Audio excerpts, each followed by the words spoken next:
ತೀರ್ಮಾನ ತೆಗೆದುಕೊಳ್ಬೇಕು ಅಂತ ಆಗ್ರಹವನ್ನು ಮಾಡ್ತಾ ನಮ್ಮ ಜಿಲ್ಲೆಗಳಲ್ಲಿ ನಡೆಯುವಂತಹ ಕಂಬಳಗಳಿಗೆ ಮೊದಲು ಅನುದಾನ ಕೊಡಿ, ನಂತರ ಬೇರೆ ಕಡೆಗಳಿಗೆ 8 ಕೋಟಿಯೋ 10 ಕೋಟಿಯೋ ನೀವು ಕೊಡಿ. ಇಲ್ಲಿ ಏನೂ ಕೊಡಲ್ಲ, ಇನ್ಯಾವುದೋ ಕಂಬಳಕ್ಕೆ ಕೋಟಿಗಟ್ಟಲೆ ಖರ್ಚು ಮಾಡ್ತೀರಿ ಅಂತಂದ್ರೆ ಬಹುಶಃ ಕಂಬಳದ ಬಗ್ಗೆ ನಿಮಗೆ ಪ್ರೀತಿ ಇಲ್ಲ, ನಿಮಗೆ ಇನ್ಯಾವುದೋ ಪ್ರಚಾರದ ಬಗ್ಗೆ ಮಾತ್ರ ಪ್ರೀತಿ ಇದೆ ಅನ್ನುವಂತ ನಿಷ್ಕರ್ಷೆಗೆ ಇವತ್ತು ನಮ್ಮ ಜಿಲ್ಲೆಯ ಜನ ಬರ್ತಾ ಇದ್ದಾರೆ. ಇದ್ರ ಬಗ್ಗೆ ಸರ್ಕಾರ ಮತ್ತು ಮುಖ್ಯಮಂತ್ರಿಗಳು ಸ್ಪಷ್ಟ ಮಾಡಬೇಕು ಎಂದು ಆಗ್ರಹವನ್ನು ನಾನು ವಿಧಾನಸಭೆಯಲ್ಲಿ ಬಹಳ ದೊಡ್ಡ ಪ್ರಮಾಣದಲ್ಲಿ ಸುದೀರ್ಘವಾದಂತಹ ಚರ್ಚೆ ಧರ್ಮಸ್ಥಳದ ಕುರಿತಂತೆ ಈಗಾಗಲೇ ಆಗಿದೆ. ನಾನು ಮೊದಲಿಂದನೂ ಕೂಡ ಹೇಳಿದ್ದೆ, ತನಿಖೆ ಯಾವ ಹಂತದಲ್ಲಿ ಆಗಿದೆ ಎನ್ನುವಂತ ಮಧ್ಯಂತರ ವರದಿಯನ್ನ ಸರ್ಕಾರ ಕೊಡಬೇಕು ಅನ್ನುವಂತ ಆಗ್ರಹವನ್ನ ನಾನು ಪದೇ ಪದೇ ಮಾಡ್ತಾ ಇದ್ದೆ. ಇವತ್ತು ಅದನ್ನು ನ್ಯಾಯಾಲಯ ಕೊಟ್ಟಿದ್ದಾರೆ ಎನ್ನುವಂಥದ್ದು ಪತ್ರಿಕೆಗಳ ಮುಖಾಂತರ ಕೇಳಲ್ಪಟ್ಟಿದೆ.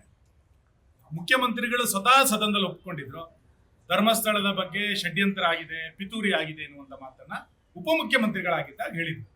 ನೀವೀಗ ಮುಖ್ಯಮಂತ್ರಿ ಸ್ಥಾನದಲ್ಲಿ ಕೂತ ನಂತರ ಧರ್ಮಸ್ಥಳದ ಬಗ್ಗೆ ಯಾರು ಷಡ್ಯಂತ್ರ ಮಾಡಿದ್ರು, ಯಾರು ಪಿತೂರಿ ಮಾಡಿದ್ರು, ನೀವಾದ್ರೆ ಹೇಳಬೇಕು, ಇಲ್ಲಾಂದ್ರೆ ನಿಮ್ ಜೊತೆಲಿ ಇರುವಂತ ಪರ್ಫೆಕ್ಟ್ ಹೋಮ್ ಮಿನಿಸ್ಟರ್ ಆದ್ರೂ ಕೂಡ ಹೇಳಬೇಕು. ಇಲ್ಲಿ ಪರ್ಫೆಕ್ಟ್ ಹೋಮ್ ಮಿನಿಸ್ಟರ್ ಹೇಳಲ್ಲ, ನೀವು ಅದನ್ನ ಹೇಳಲ್ಲ ಅಂತಂದ್ರೆ ನಿಮ್ಮ ಧರ್ಮಸ್ಥಳದ ಬಗ್ಗೆ ನಿಮ್ಮ ಕಳಕಳಿ ಏನು ಅನ್ನೋದು ಅರ್ಥ ಆಗೋದಿಲ್ಲ.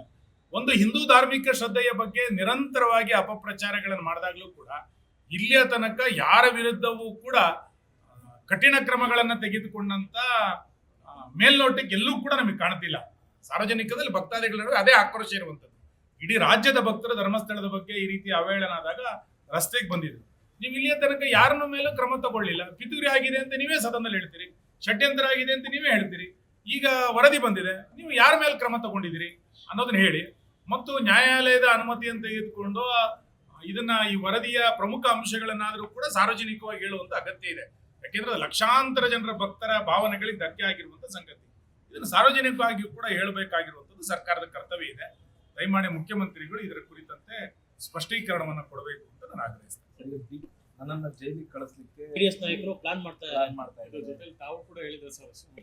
ಅಲ್ಲ, ಬಿಡದಿ ವಿಚಾರದಲ್ಲಿ ಮುಖ್ಯಮಂತ್ರಿಗಳು ಏಕಾಂಗಿನೇ.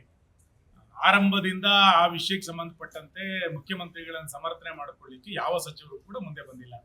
ಒಬ್ಬ ಮುಖ್ಯಮಂತ್ರಿ ನಿನ್ನೆ ಸುದೀರ್ಘ ಪತ್ರಿಕಾಗೋಷ್ಠಿಯನ್ನು ನಾವು ನೋಡಿದ್ವಿ. ಬಹುಶಃ ಇತ್ತೀಚಿನ ದಿನಗಳಲ್ಲಿ ಇಷ್ಟು ಸುದೀರ್ಘ ಪತ್ರಿಕಾಗೋಷ್ಠಿಯನ್ನು ಮಾಡಿದಂತ ಯಾವ ಮುಖ್ಯಮಂತ್ರಿಯನ್ನು ಕೂಡ ನಾವು ನೋಡಲಿಲ್ಲ. ಅಂದ್ರೆ ತನ್ನನ್ನ ಸಮರ್ಥನೆ ಮಾಡಿಕೊಳ್ಳಿಕ್ಕೆ ಯಾರು ಇಲ್ಲ ಅನ್ನುವಂಥದ್ದು ಇದರಿಂದ ಬಹಳ ಸ್ಪಷ್ಟವಾಗಿ ಗೊತ್ತಾಗಿದೆ. ಮತ್ತೆ ಜೈಲಿಗೆ ಹೋಗ್ಬೇಕೋ ಬೇಡವೋ ಅನ್ನುವಂಥದ್ದು ನಮಗೆ ಗೊತ್ತಿಲ್ಲ. ಯಾರು ತಪ್ಪು ಮಾಡಿದರೆ ಅವರಿಗೂ ನಳಕಿರ್ತದೆ. ಯಾರು ಎಲ್ಲ ಒಂದು ಕಡೆ ನನ್ನಿಂದ ತಪ್ಪಾಗಿದೆ ಅಂತ ಗೊತ್ತಾದಾಗ ಮುಂದೆ ಏನಾಗುತ್ತೆ ಎನ್ನುವಂತ ಅದರ ನಿರೀಕ್ಷೆ ಮಾಡುವಂತರಿದ್ದಾರೆ. ಹಾಗಾಗಿ ಮುಖ್ಯಮಂತ್ರಿಗಳಿಗೆ ಎಲ್ಲ ಒಂದು ಕಡೆ ತಪ್ಪು ಮಾಡಿರುವಂತ ಪ್ರಜ್ಞೆ ಜಾಗೃತ ಆಗಿರ್ಬೋದು. ಆ ಕಾರಣಕ್ಕೆ ಇದನ್ನ ಹೇಳಿರ್ಬೋದು. ನಮಗೆ ಯಾರನ್ನೋ ಜೈಲಿಗೆ ಕಳಿಸುವಂತ ಅಥವಾ ನಮಗೆ ಇನ್ಯಾರನ್ನೋ ಅಪರಾಧಿಯನ್ನು ಮಾಡುವಂತದಕ್ಕೆ ನಾವೇನು ಉತ್ಸುಕರಾಗಿಲ್ಲ. ಅವ್ರು ತಪ್ಪು ಮಾಡಿದ್ರೆ ಕಾನೂನಿದೆ, ಅವರು ಎಲ್ಲೋ ಅನ್ಯಾಯ ಮಾಡಿದ್ರೆ ನಮ್ಮ ದೇಶದ ವ್ಯವಸ್ಥೆಗಳಿದೆ, ಅದಕ್ಕೆ ಬೇಕಾದಂತ ಕ್ರಮಗಳನ್ನ ಅವರಲ್ಲ